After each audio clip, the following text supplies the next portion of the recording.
Num texto muito bonito de um escritor moçambicano chamado Mia Couto, nós podemos ver o seguinte: quebrar as armadilhas do mundo é, antes de mais, quebrar o mundo de armadilhas em que se converteu o nosso próprio olhar. Eu estou me lembrando aqui agora também de um texto muito famoso do Walter Benjamin, chamado A Obra de Arte nos Tempos da Sua Reprodutibilidade Técnica. Nesse texto, o Walter Benjamin descreve como que a aura foi perdendo espaço nas nossas reflexões acerca da obra de arte. E ele fala que ele adora o cinema. O cinema alcançou um patamar muito bom no imaginário do Walter Benjamin. E ele gosta do cinema porque o cinema parece que democratiza a arte, faz com que a arte chegue à grande massa, né? Mas na discussão do Walter Benjamin, ele evoca o Georges Duhamel, que é um pensador francês, que escreveu um texto muito bonito em 1930, e nesse texto Duhamel descreve como que ele não gosta do cinema, né? O cinema é incômodo para ele. O cinema, a imagem em movimento, parece que atropela o próprio ato de pensar do Duhamel, né? E diz o Duhamel: já não posso pensar o que quero pensar. As imagens em movimento tomaram o lugar dos meus pensamentos. A gente não pode conversar diretamente com o Duhamel, mas se a gente pudesse conversar com o Duhamel, a gente diria para ele o seguinte: você não sabe de nada, Jon Snow.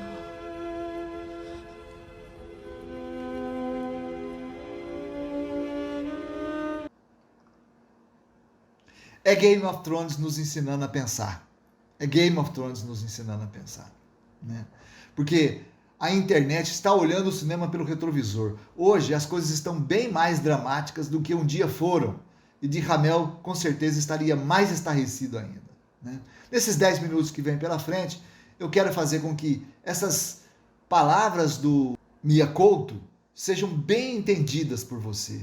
E que também compreenda como Walter Benjamin e Duhamel tanto fizeram pelas nossas reflexões.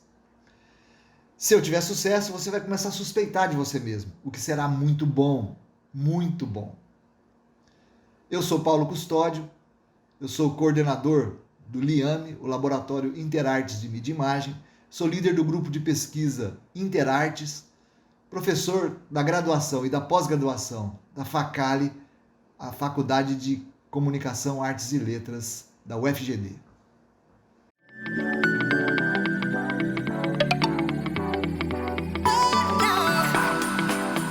Gostaria que não passasse despercebido assim, na frase do Mia Couto. Quem quiser se libertar das armadilhas do mundo, ele tem primeiro que observar como as armadilhas foram montadas dentro dele. Isso me pareceu muito importante. E eu quero aproveitar esse sentido aí para a gente pensar as duas palavras que eu trouxe para hoje, que são mídia e poder. Elas são muito traiçoeiras, muito esquisitamente traiçoeiras, né? E se a gente passar por elas, é possível que os custos sejam muito altos. E é isso que eu estou tentando evitar aqui. Quando a gente pensa no poder, a gente rapidamente pensa nos políticos, que são os políticos que detêm o poder. Os políticos, eles não se identificam com o poder.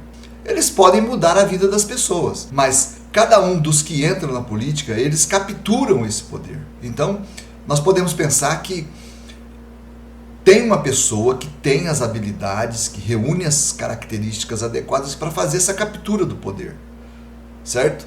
E aí tem um outro político que tem essas mesmas capacidades e captura o poder também. Mas o poder não se identifica com as pessoas. O poder é, na verdade, a capacidade que esta pessoa tem de mudar a vida das outras pessoas. Mas isso um terremoto também tem condição de fazer. Então, o poder é essa capacidade que você tem de alterar o rumo da vida da outra pessoa. Tem político que tem características pessoais que fazem com que ele capture esse poder para ele, né? Mas é necessário dizer que essa potência, né, essa capacidade, ela é diferente da pessoa.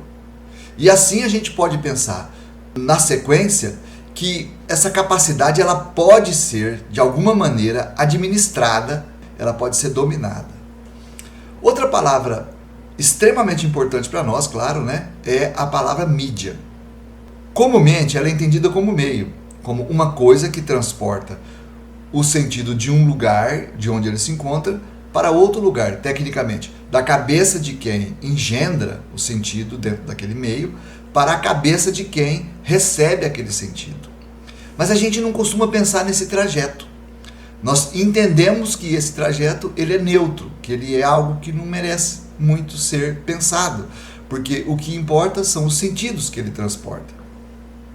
Então aqui se desenha aquilo que eu gostaria de conversar, procurar entender como que se dá essa entrada do sentido dentro da nossa cabeça, que características ele tem da nossa constituição, do que nós somos, para ele se ancorar ali dentro, e como ele consegue fazer com que a gente pratique atitudes e pensamentos que são importantes para ele. É nesse sentido que ele tem poder sobre nós. É bom a gente esclarecer que se a gente não conseguir compreender nada do que acontecer aqui hoje dessa fala, não vai acontecer nada. As pessoas vão continuar vivendo as vidas delas, né? Andando pelos mesmos caminhos que trouxeram você e eu para essa apresentação aqui hoje. Porém, é do entendimento do Miyakoto, e com o qual eu concordo, que há uma brecha de liberdade nessa situação. O tempo de exposição dessa liberdade, que poderia promover a libertação da armadilha, né? O tempo é pequenininho e a brecha é muito exígua. Então, isso torna o desafio grande, porque nós temos que nos qualificarmos o mais rápido possível para podermos alcançar essa liberdade. Então vamos começar assim. Nenhuma das pessoas que estão me vendo nesse momento precisam de um guru para mostrar para elas o caminho. Ninguém precisa. Eu estou na seara do Sócrates ainda, que acredita que todo mundo tem capacidade de encontrar solução para os problemas que tem, certo? Ou, como diria Guimarães Rosa, o mundo está aí cheio de respostas. O que demora é o tempo das perguntas. Todos os seus problemas receberiam de você um enfrentamento adequado, porque você é inteligente, eu sou inteligente, todos nós somos inteligentes e resolvemos os problemas.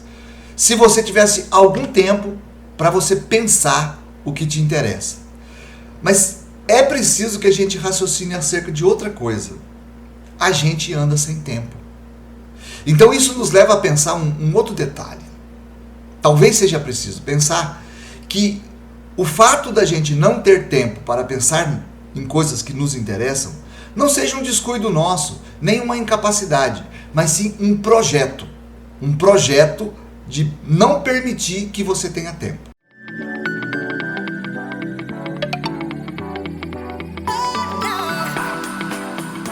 Quando eu estou falando de tempo, eu não estou pensando necessariamente nas horas do relógio, mas sim na sua cabeça, em como você produz imagens que significam a realidade para você. Não adianta você quantificar as horas do relógio. É preciso que você esteja atento ao que passa na sua cabeça. Você pode pensar que as coisas que estão acontecendo dentro da sua cabeça sejam necessariamente suas. Você não está errado. Mas é preciso pensar também que essas imagens que estão passando na sua cabeça e que significam, em última instância, o que você chama de realidade, essas imagens, elas vieram para sua cabeça com leituras de outras pessoas. Então essas imagens não são neutras. Elas são marcadas, coloridas pela ideia que as pessoas que você respeita, que as pessoas que você gosta, têm daquelas imagens, daquelas coisas. Então é possível pensar que, de certa forma, a imagem chega no seu cérebro já com uma determinada direção. E você trabalha dentro dessa direção que essa imagem possui, fabricando o direcionamento para ela, o encaminhamento para ela. Então se pode dizer que, de uma certa maneira, você não é proprietário nem das imagens e nem dos seus pensamentos. Eles vão atravessar você e seguir marcados pela ideia que você já recebeu pronta daquelas imagens. Nós poderíamos pensar numa ideia que me parece muito agradável para os operadores de direito, que são os frutos da árvore envenenada. A gente pode, analisando essa situação, dizer que um processo cujas provas vêm de uma prova ilícita, ou seja, que uma prova conseguida a partir do cometimento de um crime, esse processo inteiro ele pode ser anulado. Isso geralmente acontece, porque os frutos daquela árvore, eles estão envenenados, e eles envenenam todas as conclusões que foram tiradas a partir deles.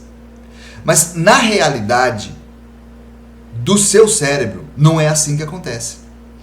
Porque muito embora você possa dizer que as coisas são mentira, são fake news, seja lá o que for, estas coisas continuam frequentando o seu cérebro mesmo depois de você abominá-las. E mais, a realidade que foi alterada por conta dessas decisões que você tomou em cima dos frutos dessa árvore envenenada, elas não podem ser revertidas.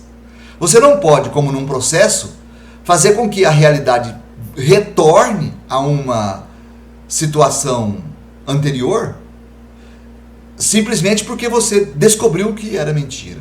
Assim as coisas seguem, sempre, sem nenhum freio. As imagens não entram em sua cabeça a partir do seu raciocínio, elas entram a partir das suas emoções. Esse é o ponto que eu gostaria de isolar.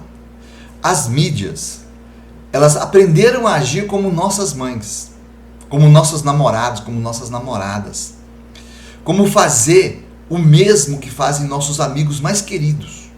As mídias conseguiram imitar o modelo de operação dos nossos processos mentais.